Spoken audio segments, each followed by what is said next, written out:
Laurence Muller-Créange est notre invitée. Vous êtes présidente de l'AMEPI pour le secteur de Metz et le sillon nord du département de la Moselle. On rappelle les axes importants de développement de l'AMEPI.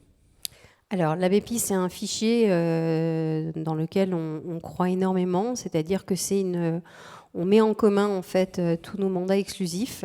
Le principe, c'est de pouvoir apporter un service complet à nos clients. Donc, chacun, évidemment, garde son indépendance. Mais il est clair qu'on est nombreux sur le marché et qu'on ne peut pas avoir dans sa propre structure tous les biens qu'il y a à vendre. Donc, l'idée, c'est de mettre en commun ces biens qui sont en mandat exclusif et de pouvoir partager ensemble. Donc, celui qui a rentré le mandat reste bien sûr responsable jusqu'au bout de l'opération. Mais donc, on partage ensemble en fait ce travail. Donc, ça peut surprendre des gens de l'extérieur en se disant oh, les agents immobiliers, ils sont toujours en concurrence effrénée, etc. Ben, en fait, bien sûr qu'on est en concurrence, on ne va pas se le cacher, hein, on n'est pas non plus des philanthropes. Mais on arrive à très bien travailler ensemble, à s'apprécier et surtout à rendre service à nos clients qui sont les plus heureux. Donc cette philosophie de mise en commun, de mise ensemble, de rapprochement, de complémentarité, de collectif, c'est autant de termes que l'on peut accoler aux assises organisées ici pour cette 4e édition. Il n'y a pas de notion de concurrence aujourd'hui, c'est tous pour un et le un, c'est la profession. Je pense que ça... Alors moi, je suis dans l'immobilier depuis plus de 35 ans, donc c'est peut-être pas évident, enfin c'est pour moi naturel, mais je pense que ça doit, pour les gens qui sont pas forcément toujours dans ce milieu, ça se sent. On est tous heureux d'être là, on est tous fiers d'accueillir les assises à Metz. Il y a quand même aussi une notion de territoire. Moi, en tous les cas, je suis messine, mais quelle fierté. J'ai rencontré des confrères d'Avignon, de Bordeaux, et je me dis super, quoi. On a vraiment bien réussi. On a moi, je fais partie d'un groupe indépendant, mais on a plein de franchises qui sont là aujourd'hui.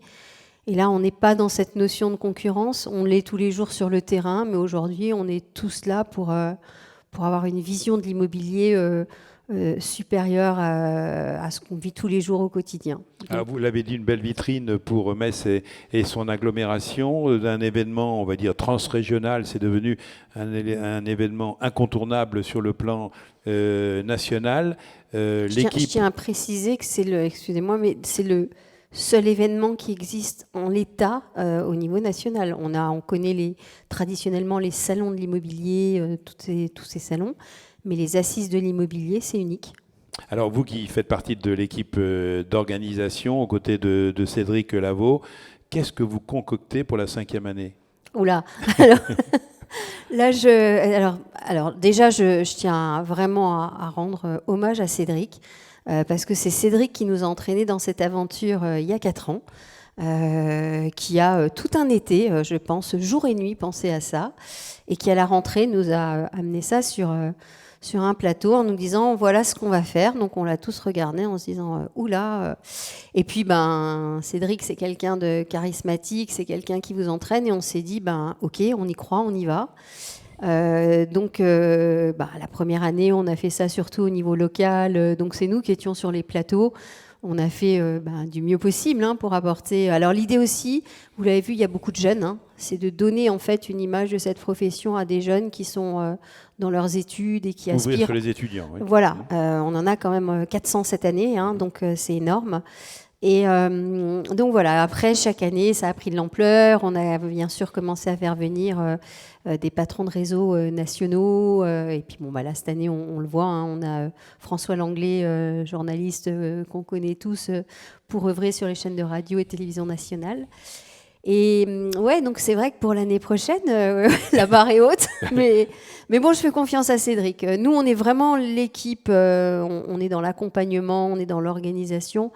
Mais la tête pensante, c'est Cédric. Alors, on lui demandera en direct tout à l'heure. Revenons à la profession. Aujourd'hui, au sortir d'une période qui aurait pu être très inquiétante par rapport à l'organisation des agences avec la crise du Covid, avec le télétravail, avec la dématérialisation obligatoire. Et finalement, on peut presque parler de période quasiment euphorique à un moment, à la sortie de cette crise sanitaire. Aujourd'hui, on revient à une réalité avec des réglementations qui ramènent un peu les pieds sur terre? Oui, c'est tout à fait bien présenté. En fait, de toute façon, l'immobilier, c'est un marché qui est cyclique, on le sait. Donc, on fonctionnait déjà bien avant la crise Covid, hein. On avait déjà atteint des taux de transactions au niveau national qui étaient énormes. Donc ensuite, il y a eu le déconfinement. On s'est dit, c'est juste incroyable. En fait, en 2 mois, on a rattrapé ce qu'on avait perdu en 2 mois d'arrêt d'activité. Et puis, ça n'a été que de mieux en mieux, j'ai envie de dire, sur les 2 années qui ont suivi. Et là, oui, d'un coup, alors il y a plusieurs facteurs qui l'expliquent, hein, qui sont des réalités. On a, alors tout le monde aujourd'hui parle du taux d'usure. Donc ça, c'est un mot qui existe quand même depuis 30 ans, Oui. Mais dont personne ne connaissait vraiment la signification parce que finalement, il n'empêchait pas les gens d'acheter. Il était fait d'ailleurs pour protéger l'emprunteur. Sauf qu'aujourd'hui, avec la hausse des taux, aujourd'hui, il bloque, il empêche les acquéreurs d'acheter. Je vais vous donner un exemple qui est quand même assez significatif. Une dame, 200 000 euros l'achat de l'appartement. Elle avait 140 000 euros d'apport, ce qui est quand même pas rien. Elle a été à 25% d'endettement, donc largement en dessous de ce qui est prévu. Elle a eu un refus de prêt, impossible de la financer, cette dame. Donc elle avait un prêt de 75 000 euros, 60 000 euros la différence pour l'appartement plus les frais de notaire. Impossible, cette dame a 51 ans. Et donc, par rapport au taux initial de banque, plus les frais d'assurance, frais de dossier, etc., elle était à 2,80 sur son taux. Taux d'usure sur plus de 20 ans, 2,57. C'est mort. Et le frein, il était où? Le taux d'usure, 2,57. Oui. Le taux global, c'est-à-dire son taux de base, plus les frais d'assurance, frais de prêt, etc., 2,80. La banque n'a pas le droit de prêter au-delà de ce taux d'usure de 2,57. Oui, et un taux d'usure qui met en difficulté, puisque les taux d'intérêt risquent fort d'évoluer et de monter, et que la bonne affaire, elle est encore aujourd'hui, elle le sera moins demain. Alors, le taux d'usure, il est donc mis en place par la Banque de France. Il est revu tous les 3 mois. Donc là, tout le monde est dans l'attente du 1er octobre, qui est la date où on espère bien sûr que le taux d'usure remonte. Il ne faudrait pas que les taux continuent aussi à monter dans les banques parce que sinon l'écart sera toujours le même et donc c'est difficile. Impossibilité. Donc il faut absolument là que ça bouge à ce niveau-là. Donc là, la profession est mobilisée. Ah oui. La profession bien sûr des agents immobiliers mais aussi des courtiers. Bien sûr. Les courtiers immobiliers là c'est compliqué, c'est leur métier. Donc s'ils ne peuvent plus prêter, voilà. Donc 2023, point d'interrogation mais pas d'angoisse. Alors, moi, je suis quelqu'un d'optimiste. Je pense que si ça fait 35 ans que je suis dans le métier, c'est que ça va. Parce que des crises immobilières, on en a connu. J'ai l'impression un peu de me retrouver, pas pour les mêmes raisons d'origine, mais à la période de 2008, la crise économique de 2008. C'était d'ailleurs au même moment, c'était en septembre, où on a eu un brutal arrêt. Crise de confiance en plus. Les gens avaient peur, ils avaient peur de perdre leur emploi, etc. Donc oui, je pense que là, il va y avoir, on le voit, les prix commencent à stagner. Peut-être qu'ils vont à un moment donné descendre, c'est possible. Ce qui va se passer, probablement, je ne suis pas devin, mais c'est qu'à un moment donné, on manquait de biens quand même, parce qu'on avait tellement d'acheteurs, mais on manquait de biens. Donc on va pouvoir restocker. D'ailleurs, on le voit, on a de plus en plus d'estimations. Ce qui est un peu compliqué, c'est que aujourd'hui, les vendeurs n'ont pas forcément pris la mesure de ce qui se passait, donc ils pensent pouvoir vendre encore à des prix très très forts.